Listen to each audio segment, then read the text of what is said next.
बिस्मिल्लाहिर्रहमानिर्रहीम। अस्सलाम वालेकुम सभी देखने वालों को इस उम्मीद और दुआ के साथ कि आप बिल्कुल खैरियत से हैं और आज भी एक बार फिर हमारा साथ देने के लिए एक्सप्रेसो खैर रमज़ान में ट्यून इन किए हुए हमारे साथ मौजूद हैं। आज रमज़ान की 8 तारीख है और उसके साथ साथ जो सबसे अहम बात है वो ये है कि गर्मी में थोड़ा सा इजाफा हुआ है। इस गर्मी में इजाफे की वजह से रोज़ा थोड़ा सा सख्त हो जाता है। खैर, इससे पहले कि मजीद बातें हों, मैं हूं इमरान हसन और मैं हूं अरबला हसन। वैसे शुरू में रमजान के रोजों में हम देख रहे थे कि मौसम अच्छा था, कदरे बेहतर था, तो हमारे रोजे काफी इजी गुजरे थे। लेकिन अब आहिस्ता आहिस्ता चूंकि मौसम भी बदलेगा, रोजों में सख्ती भी आएगी। लेकिन आपने रहमतें और बरकतें समेटना नहीं भूलना और हमें अपनी दुआओं में लाजमी याद रखना है। हम आज की ट्रांसमिशन में एज यूजुअल अपने टॉपिक्स को तो डिस्कस करेंगे, लेकिन सबसे पहले हम कोविड की सिचुएशन की बात करेंगे। सख्त पाबंदी और वैक्सीनेशन के बावजूद दुनिया भर में कोरोना की बात की जाए तो बेकाबू हो रहा है और रोजाना लाखों अफराद इस वायरस का शिकार हो रहे हैं। पाकिस्तान की अगर बात की जाए तो तीसरी लहर पाकिस्तान के लिए बहुत डेंजरस साबित हो रही है। एनसीओसी के मुताबिक गुज़िश्ता 24 घंटों के दौरान मजीद 148 अफराद इस मोलक वायरस से जाँ बहक। बिल्कुल, और ये बहुत बड़ा नंबर है। इससे पहले एक बार ये हुआ है और दोबारा तकरीबन 4,528 मरीजों की हालत इस वक्त तशवीशनाक है, जबकि कोरोना के बायस 5,499 इस वक्त मस्बत केसेस मजीद पिछले कुछ टाइम में हमने देखा है सामने आए हैं। इस तरह एक्टिव केसेस की तादाद इस वक्त 83,000 से जायद हो चुकी है। मुल्क भर में कोरोना वायरस के फैलाव की शरह 11.60% यानी कि हर 100 में से तकरीबन 12 अफराद इसका शिकार है, जो अब तक की सबसे खतरनाक अगर हम कहें रेशो है तो गलत नहीं होगा। एनसीओसी के सरबराह असद उमर ने खतरे की घंटी बजा दी है। उनका यह कहना है कि मुल्क भर में जो सूरत हाल है वो इंतहाई संगीन हो चुकी है। कोरोना के फैलाव के बायस जुम्मे से नई बंदिशों का आगाज भी हो सकता है, जबकि कुछ बड़े शहर असद उमर का यह कहना है कि बंद भी करने पड़ सकते हैं। बिल्कुल, माह रमजान में बाजारों की बात की जाए, मार्केट्स की बात की जाए तो शहरियों का जमे गफीर नजर आता है। एसओपीज को मुसलसल नजरअंदाज किया जा रहा है। हम अपनी इस ट्रांसमिशन के तवस्सुत से और अपने यहाँ पर टीवी पर बैठकर हमें बार बार कहते हैं कि ये महीना बरकतें और रहमतें समेटने का जरूर है, मगर हमें एहतियात करनी है। दुनिया एक बहुत टफ सिचुएशन से गुजर रही है। इस वक्त आप एहतियात करेंगे तभी आप अपना और अपने प्यारों का तहफ़्फ़ुज़ जो है उसको यकीनी बना सकते हैं। और इस तमाम सूरत हाल पर हम डॉक्टर साहब से बात करेंगे। हमारे साथ BC university of health sciences doctor Javed Akram साहब मौजूद हैं। बहुत डॉक्टर साहब कि आप हमारी ट्रांसमिशन का हिस्सा बने।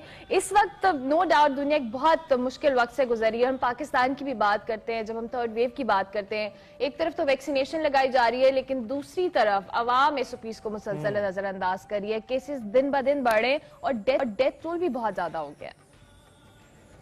बहुत शुक्रिया जी। बिल्कुल आपका तजिया मेरा ख्याल है बिल्कुल बजा है। और मैं सिर्फ ये ऐड करूंगा उसमें कि देखें, वैक्सीन से ये एक्सपेक्ट करना कि कोई मैजिक पिल है तो ये मेरा ख्याल है बहुत ही अनरियलिस्टिक होगा। वैक्सीन अभी दुनिया में कोई भी तकरीबन 184 वैक्सीन हैं, लेकिन उनमें से कोई भी ऐसी नहीं है जो 100% इफेक्टिव हो। और उनकी इफेक्टिवनेस भी कुछ देर बाद खत्म होने को जाती है, फिर हमें बूस्टर लगाना पड़ता है।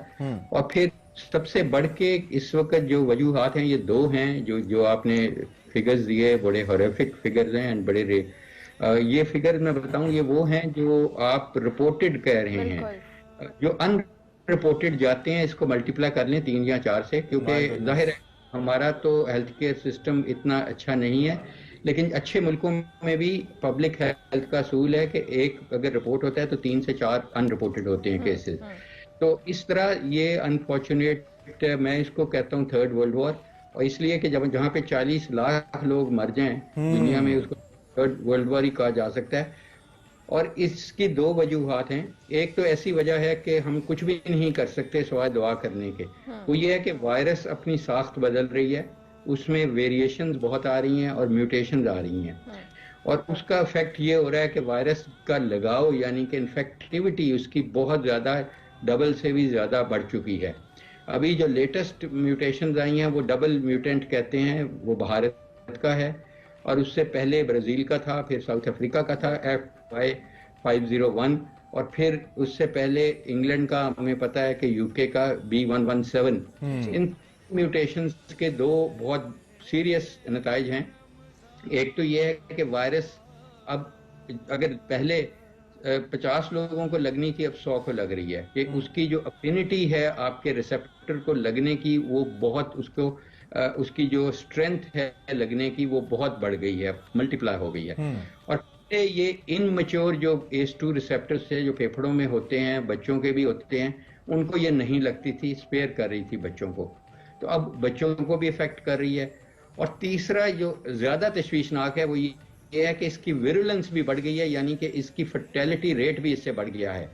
पहले ये फेफड़ों को कोई 3% या 5% अफेक्ट करती थी, अब ये तकरीबन 25 से 30-35% तक अफेक्ट करती है फेफड़ों को, यानी कि लाहक होती है, यानी कि हर लिहाज से पहले से ज्यादा मौलिक है। और इसमें एक और कंसर्न भी है, वो ये है कि जिन लोगों को पहले कोरोना हुआ डॉक्टर साहब, उनको दोबारा से हो रहा है। बहुत सारे ऐसे केसेस सामने आ रहे हैं अब कि जिनको पहले कोविड हुआ वो रिकवर किया, अब दोबारा से हो रहा है। तो ये भी चूंकि वायरस म्यूटेट कर रहा है उसी की वजह से। जी नहीं, ये एक्चुअली ये तो शुरू से ही ऐसा है कि ये समझना कि आपको जब कोरोना हो गया तो आप इम्यून हो गए, ऐसा बिल्कुल नहीं है। क्योंकि कोरोना होने के बाद आप एंटीबॉडीज जरूर बनाते हैं, मगर वो न्यूट्रलाइजिंग एंटीबॉडीज नहीं होती। तो इसलिए अगर आप कोरोना से अल्हम्दुलिल्लाह रिकवर कर गए हैं तो आपको उतनी ही एहतियात बल्कि उनसे ज्यादा करनी पड़ेगी जिनको नहीं हुआ, क्योंकि जो प्रोटेक्ट करती है चीज आपको न्यूट्रलाइजिंग एंटीबॉडीज हैं, और जो बीमारी के बाद बनती हैं ये नॉन न्यूट्रलाइजिंग एंटीबॉडीज हैं। वैक्सीन के बाद हम कोशिश ये करते हैं कि आपकी न्यूट्रलाइजिंग एंटीबॉडीज बने। और अब दूसरी जो तशवीश की बात है, जो मैंने एक बताया कि वो तो वैक्सीन को हम नहीं रोक सकते म्यूटेट करने से, लेकिन दूसरी जो चीज है इसका रद्द अमल ये होना चाहिए था कि अगर ये वायरस इतनी ज्यादा इन्फेक्टिव रेट इसका इतना बढ़ गया है और इतनी लिथल हो गई है, तो इसका मतलब है कि अगर वो डबल हो गया रेट, तो हमें भी अपनी जो लाइफ में जो हमने प्रिकॉशंस रखे हुए थे, SOPs डबल कर दें, डबल से 3 गुना बढ़ाएं, लेकिन हमने उनको आधा कर दिया। तो इसलिए उसका नतीजा आप देख रहे हैं कि एक दिन में तकरीबन 8 से 9 लोग अपनी कीमती जान से सिर्फ पाकिस्तान में जा रहे हैं, और इंडिया जो कि बहुत सुकून में आ चुका था उधर भी बहुत ज्यादा एस्केलेशन इस वजह से हो रही है। तो इन चीजों का तो हम बहुत कुछ कर सकते हैं, वायरस को तो म्यूटेट करने से नहीं रोक सकते। तो इसका ये बहुत जरूरी है कि हम, ये टाइम है महीना रमजान का जो रहमतों वाला है, एक तो अल्लाह से दुआ की जाए, ना अल्लाह की मर्जी से बगैर ये वायरस आई है ना जाएगी, और दूसरा ये जाने बचाने का महीना है। अल्लाह ताला ने हमें मौका दिया है कि हम अपनी ख्वाहिशात की कुर्बानी करें बजाय लोगों की जानों की कुर्बानी या अपनी जान की कुर्बानी करें। तो इसके सेक्रीफाइस का महीना है, तो और सेक्रीफाइस यही है कि घर में रहें, घर में अपना सब कुछ करें, आप अननेसेसरली बिल्कुल ना निकलें, हर पुरहजूम जगह पे समोसे पकौड़ों के बगैर ये रमजान कर लें या घर में बना लें। और अगर आपकी बच्ची ये ईद बगैर नई जूती के कर भी लेगी तो देन बहुत ईदें होंगी उसकी आपके साथ सेलिब्रेट। यानी डॉक्टर साहब आप कह रहे हैं कि शॉपिंग भी न करें, बाहर न निकलें, हम बिल्कुल न निकलें, एहतियात करें। और डॉक्टर साहब इसके साथ साथ आपने इंडिया में जो वेरिएंट के हवाले से बात की, वहां पे भी कोरोना की सिचुएशन बहुत वर्स्ट हो रही है। जब हम बात कर रहे थे वैक्सीन के हवाले से, तो जब ये वैक्सीन आई तो तब फर्स्ट वेव थी और इस हवाले से कहा जा रहा था कि ये उस वेव के लिए, उस वक्त जिन लोगों को कोविड हो रहा है उसके लिए ऑथेंटिक, और भारत में भी ये वैक्सीन जो है अब इस तरह से मौसर नहीं साबित हो रही। आपको लगता है कि जो वैक्सीन लगाई जा रही है, ये मुख्तलिफ वेरिएंट्स आ रहे हैं जिनका आपने भी जिक्र किया, उन तमाम वेरिएंट्स के लिए ये सूटेबल है? देखें, समझने वाली चीज है, जो वैक्सीन जितनी भी हैं, 182 वैक्सीन हैं, इनमें से हम कुछ 5 का ट्रायल्स कर रहे हैं इस वक्त, और जितनी भी वैक्सीन हैं इनका इफेक्ट वायरस के अगेंस्ट नहीं होता, इनका इफेक्ट असेंबली सिस्टम पे है। जो वायरस के ऊपर कांटे हैं या स्ट्रेड्स हैं, जिनको हम स्पाइक कहते हैं, स्पाइक्स, उनको डैमेज करती है, तो एंटी स्पाइक एंटीबॉडीज बनाते हैं हम। और इसलिए ये हो सकता है कि ये वैक्सीन मोस्ट लाइकली मुअस्सर रहेंगी, इसलिए कि अटैचमेंट सिस्टम इसका म्यूटेटेड वायरसेस या वेरिएंट जो वेरिएशंस आ रही हैं उसके बाद शायद इसका फेफड़े को लगने का मैकेनिज्म वही रहेगा जिसको हम इनहिबिट कर रहे हैं। दूसरा, ये अभी टू मच प्री मैच्योर होगा कंक्लूड करना कि म्यूटेशंस के साथ क्या होगा।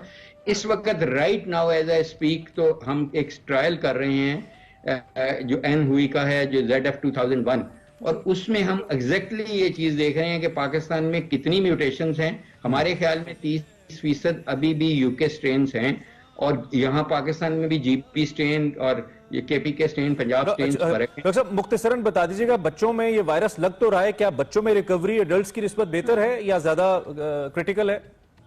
लेकिन बच्चों का फर्क है, बच्चों की अनफॉर्चुनेटली डेथ भी हुई। बच्चों को ये हमेशा से लगता था लेकिन इतनी फ्रीक्वेंसी नहीं थी। पहले बच्चों को कावासाकी डिजीज जिसको हम कहते हैं वो होती थी कि बच्चों को लगता था 6 हफ्ते वो ठीक रहते थे, 6 हफ्ते बाद उनके हार्ट के नालियों को अटैक करता था और उनकी डेथ होती थी। अब अब ये उसी तरह ही लग रहा है जैसे बड़ों को लग रहा है, और उसमें शरह मौत बिल्कुल कम है, लोगों से, अडल्ट से कम है, 0.5% के करीब है, लेकिन फिर भी है। ठीक है, ये हमारा सरमाया है। बहुत शुक्रिया। आपने साहब मौजू पे हमेशा जब भी इनफेक्ट आपको बुलाते हैं, आप तो एक मुस्तकिल हिस्सा ही हैं इस सारी कैंपेन का, अपना फर्ज भी अदा कर रहे हैं, और ओबियसली जो एक रोल है वो भी प्ले कर रहे हैं। हम तो सिर्फ आगाह कर सकते हैं, बता सकते हैं, और आपको बता रहे हैं कि पिछले 24 घंटों में 148 अमवात, और भारत के अंदर रजिस्टर्ड रिपोर्टेड केसेस 2 लाख से ज्यादा हैं। और डॉक्टर साहब का ये कहना है कि आप 2 को 3 से ज़रब दे दें अगर जो केसेस रिपोर्ट हुए हैं, तो समझे 6 लाख लोग पिछले 24 घंटों में सिर्फ भारत के अंदर मुतासिर हुए हैं। सो बड़ा स्वेयर है, बड़ा सीरियस है, प्लीज इसको सीरियसली लीजिए, और the least you can do है इसके सोशल डिस्टेंसिंग कीजिए, गैर जरूरी घर से मत निकलिए। और जब हमने ब्रेक लेनी है, अभी ब्रेक से वापस आएंगे तो उसके बाद हम बात करेंगे कुछ शायर मशरक अल्लामा मोहम्मद इकबाल रहमतुल्लाह अलैह की, जिनका आज 83वां यौम वफात है, उनकी शख्सियत के हवाले से, उसके औसाफ के हवाले से जिक्र होगा। ब्रेक लेते हैं, ब्रेक के बाद